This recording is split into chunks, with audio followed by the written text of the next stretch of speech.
All right, so are annuities bad? You might hear Ken Fisher, I hate annuities, and that's wrong. Are annuities good? They're inanimate objects, just like firearms, just like food. Anything you do that has no life or soul can neither be bad nor good. It just is. So annuities, just like all those other things, are neither good nor bad. They just are. But there are some examples of good annuities. And I've talked a million times this Sunday about how I do like income annuities. I'm a big fan of income annuities. But I'm going to share with you an example today of what a good annuity is and how you should look for one if you have access to an insurance company that provides this type of annuity. So welcome to Heritage Wealth Planning YouTube channel, my friends, the place you come to learn all about annuities, good, bad, or ugly. And there are some of each, that's for sure. The vast majority are ugly. All right, well, not the vast majority. The majority are ugly, but there are some good ones, and there's certainly some bad ones too. But here, I'm going to share with you a good annuity. All right, so I don't like variable annuities, generally speaking. I think there's some cases where you can make a case that they're worthwhile, as I've talked to in other videos. And I'm generally not a huge fan of fixed annuities. Generally speaking, I'm okay with fixed annuities because it's a fixed rate. You know what you're getting.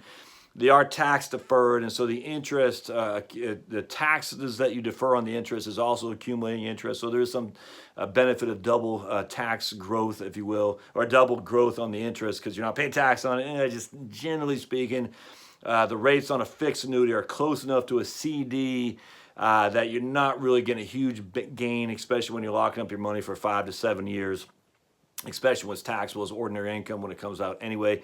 But that's a case-by-case scenario. If you can get an annuity, a 5-year annuity that's paying you 5% and a 5-year CD that's paying 3%, and the annuity is favorable to me without question. Annuities are not FDIC insured. Just be advised, they are not FDIC insured. They are backed by the claims paying ability of the insurance company. So if you're buying some fly-by-night annuity by a fly-by-night insurance company, was it Caviar or mTOR, whatever it's called, buyer beware. But all right, so if we got it, let's just assume we have a legitimate insurance company. In this case, we'll use USA. All right, so USA is where I worked for many years, 4 generations of membership. So I'm a fan of USA, one of the strongest rated insurance companies out there. I got a whole assortment of annuities. They don't have any variable, at least I did not. They do have fixed deferred annuities, and they do have income annuities. So we're going to talk about a fixed deferred annuity. But actually, when I say fixed, it might be different than what you're thinking about. So a typical fixed annuity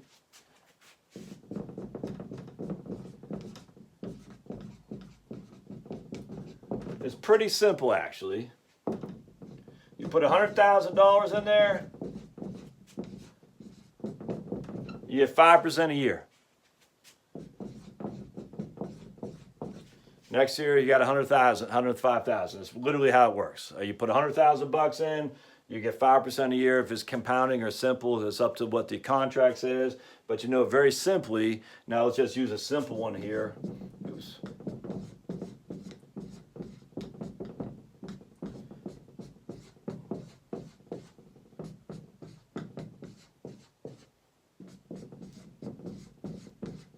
That's simple. So you got 5%, 5%, 5%. That's just simple interest rate. You know you're getting $5,000 a year each and every year for as long as the contract stays in force. No risk, no muss, no fuss, easy as pie. The drawback is the surrender charge. A lot of annuities have pretty significant surrender charges. We'll just say 5, 4, 3, 2, 1. So what happens with a 5% surrender charge? You always, in most annuities, I'm just going to say always because this is all I've seen. I'm sure there are others out there. You always have access to 10% of your premium, 10% of the account value. So let's say in 2 years you want $20,000. In 2 years you want $20,000. So in 2 years we're at 4% surrender charge. So the first thing you do, let's erase this. All right. So 2 years. You get $110,000 in there, and you want $20,000. So you always have access to 10%. So if we take $110,000, we minus by 10%. That means 110,000 times 0.1. 11,000 is free and clear of any surrender charge. 11,000 is free of any surrender charge. So we have 110. We need $20,000 minus 10%, because that's free of any surrender charge. So $11,000 is free and clear of any surrender charge. But that doesn't give us a full $20,000. We still need $9,000, and that will be subject to a 4% surrender charge, which would be, what's that, $360. So to take $20,000 out is going to cost you $360. Really not that big of a deal, but there it is. That's $360 for a 4-year.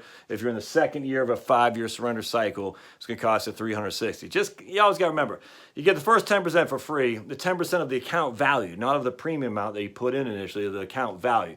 So you get the first 10% for free, and then you take out the remainder, and that is what's subject to the surrender charge. The first 10% or $11,000 here is free and clear.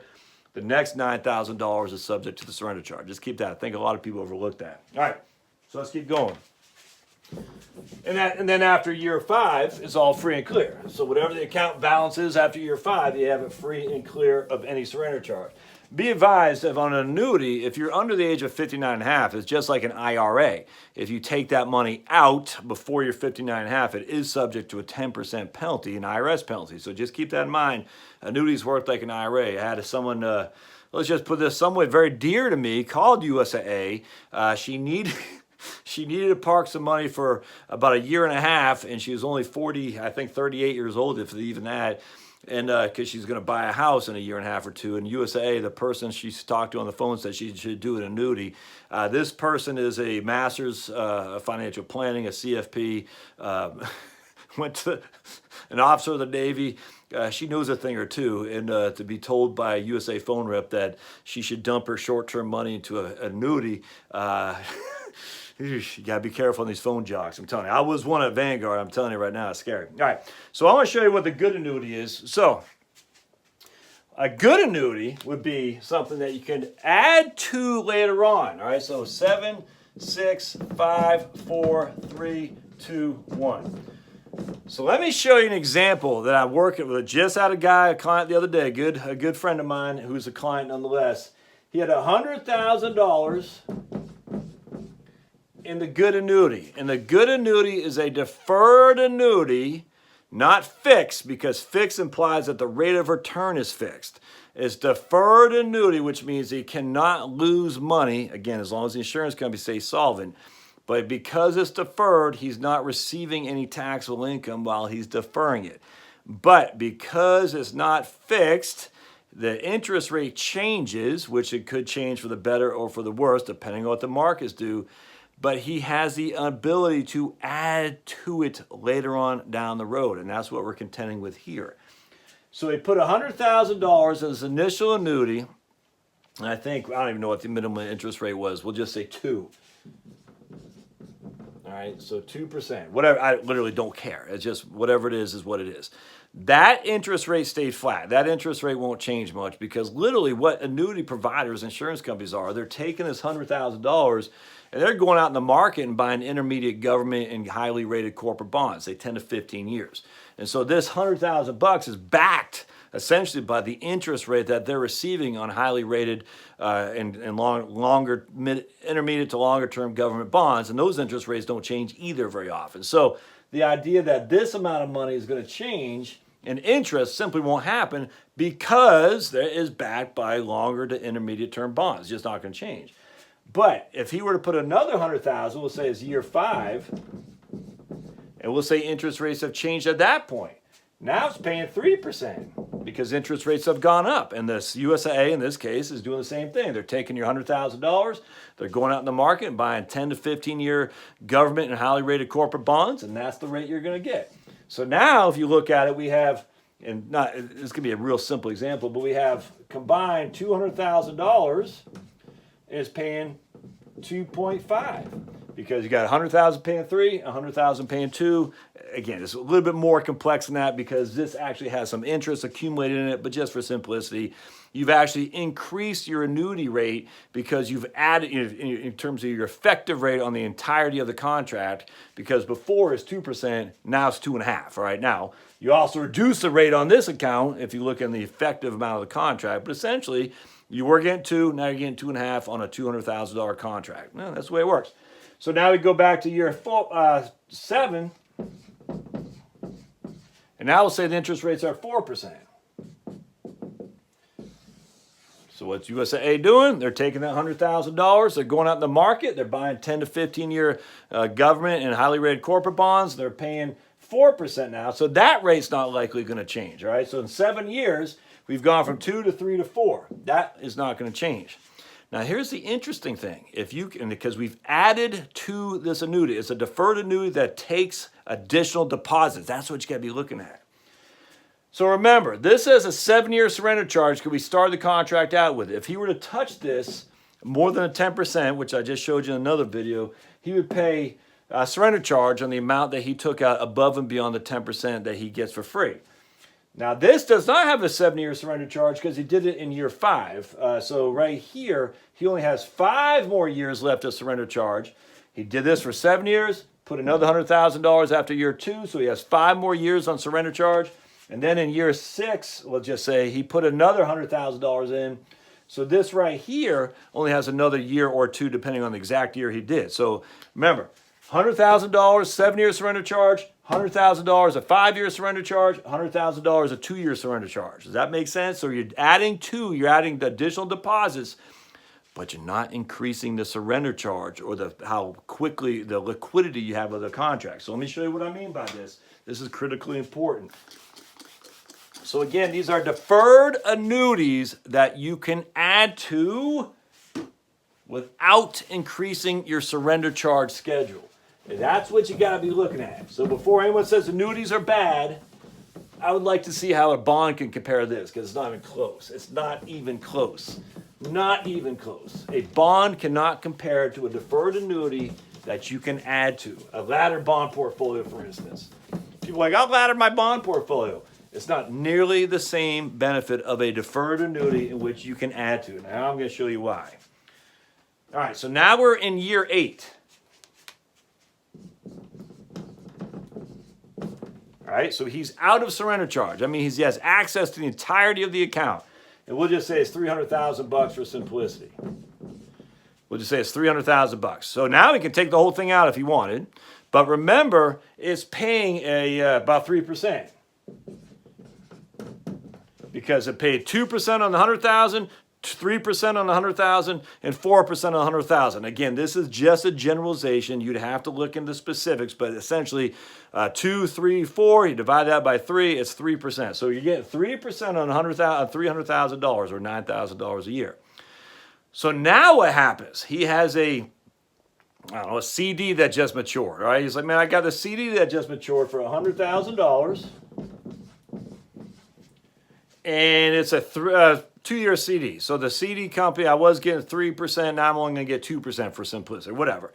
The CD just matured. So I get one of 2 choices. I can reinvest that CD, all right?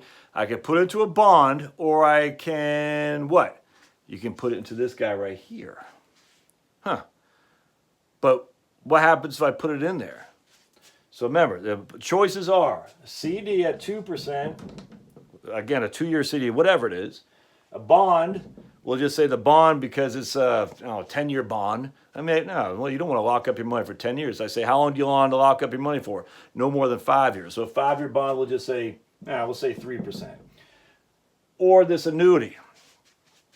And the annuity was paying what? Do you remember? Well, 2% the first year, 3% in year 5, whatever it was, 4% in year 6 or 7. Let's just say the rates have dropped to 3.5.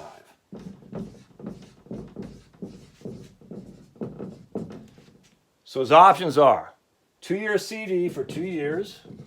So he locks up his money for 2 years. He gets a CD. He's only getting 2% a year. A 5-year bond, locks up his money for 5 years. He's getting 3% a year. No guarantee, by the way, because bonds are not guaranteed other than the government bonds. If it's a corporate bond, it could certainly go bankrupt. It might not, but it could. Or the annuity at 3.5%. Which is the best? Well, the annuity is not guaranteed like a CD. If this was a government bond, the annuity is not guaranteed by the feds. If it's a corporate bond, the annuity actually has less risk than the corporate bond because the annuity is 100% guaranteed by the insurance company as long as the insurance company is highly rated. Well, all insurance companies that guarantee their annuities, you just don't want a fly-by-night insurance company. So he says, I'm going to put the $100,000 and I'd like to get the most bang for my buck. But wait, don't you know about the surrender charge on the annuities? Yes. In this case, there is no surrender charge because he's already gone through the 7-year surrender charge cycle. So he can put $100,000 in that annuity, guaranteed by the insurance company. He can get his guarantee. He will not lose money as long as the insurance company goes bankrupt. And right now, he's getting that 3.5%. Now, that 3.5% is not guaranteed. All right, so they can change it anytime they want, and they probably won't, simply because they are using your $100,000 and they're going out in the market and they're buying long-term corporate bonds and long-term government bonds, 15 years, 7 to 15 years or so. So it's not likely to change, but theoretically it could, where these two cannot. The 2%, the 3% cannot change. That's a fact. But he has unencumbered access to the entirety of the $400,000. Is free and clear of any further surrender charge, because the 7% surrender charge has gone. The 7% surrender cycle is behind us now. So I said, this is exactly what I had with this guy. I said, well, you got 2% CD, 3% bonds, or you could dump it into your annuity. It's getting 3.5%, and it's completely liquid and is guaranteed, in this case, by USAA. What do you think is a better option? And of course, he said the annuity. I said, absolutely. Now, you can't write checks against that or anything. And when you do take it out, it will be taxed as income on your capital gain. That's a fact. Not your capital gain, on your deferred interest. So at this stage, he has $400,000 and it grows to $430,000. And he says, I don't like the annuity anymore. I'm going to put it into a bond. He's going to pay tax on that $30,000 as ordinary income, because that is a deferred taxation. It's a drawback about annuities. But when you look at after taxes on annuities versus after taxes on bonds or after taxes on CDs, it's still beneficial. But the issue is he can take that money out whenever he wants. He can add to it, take it out. So let's just say a few years down the road, this CD, he's still only getting 3.5%, because again, those bonds are backed by longer term corporate and government bonds. And now he can get 5% on a CD for 2 years. Well, in that case, you say, well, forget that. Let's move that $430,000 into this CD and get 5%. He might only be locking up his money for 2 years. I don't know what it would be. But you can move it back and forth from the annuity to the CD.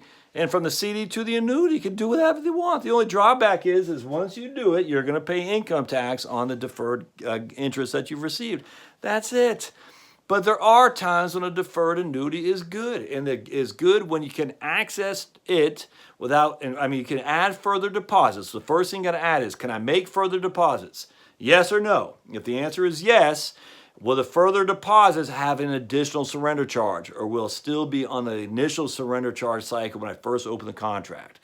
Now, you got to understand that, because I'm telling you, a lot of phone people don't know. I'm just telling you right now.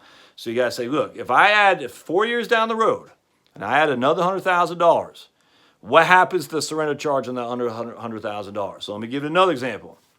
I had a guy who had an American Express, a 5% annuity just like this, all right? Completely liquid, completely free of any further surrender charges, but at a 5% minimum guarantee, because he took it out like 1990 or something like that.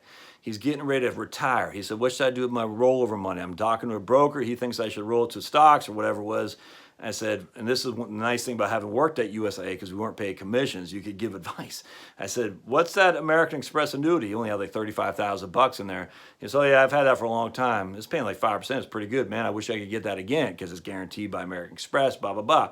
I said, do you know if you can roll money into it? And he goes, I don't think so. I said, let's call him up. Call him up on the phone, said, American Express, can he move money into this deferred annuity? Yes. Is it guaranteed at 5%, because that's a guaranteed minimum on the contract? Yes. What's the surrender charge if he puts this $250,000 rollover into that and he takes out a year from now? None. 5% guarantee from American Express, no surrender charge whatsoever, and no commission in that case either to go into it, because he has already had the account open for a long time. So when I hear Ken Fisher and other investment gurus say, I don't like annuities, they should go bonds instead, I just chuckle. They don't know what they're talking about, man. There are times when annuities are beneficial relative to other investments, and this is one of them. So the issue is a deferred annuity that you can add future deposits to without an additional surrender charge. Deferred annuity, add additional deposits to with no further surrender charge. That's what you're looking at right there. And make sure it's in a highly rated insurance company. And most of the big ones, Nationwide, Northwestern, USA, these are all fine. I mean, at the end of the day, you have to do your research, but man, that is what you should be looking at when it comes to annuities. Don't just write them off. Can't tell you how many people say, I don't want to talk about annuities. Rah! I said, but you don't understand. Annuities are evil. Ken Fisher and all the investment guys said they're bad. I'm like, oh, okay. Don't be that guy. All right, so if you like what you see here, comments, questions, concerns, put them down below. Don't forget to let me know what's going on with your situation. If you have a question on that, say, hey, this is what I'm thinking about. What do you think? Or whatever you want to do. And I'll do my best to answer it. Obviously, I can't make recommendations on YouTube. That's crazy. But you can run something by me. That's fine. And we'll see you next time. Thanks now.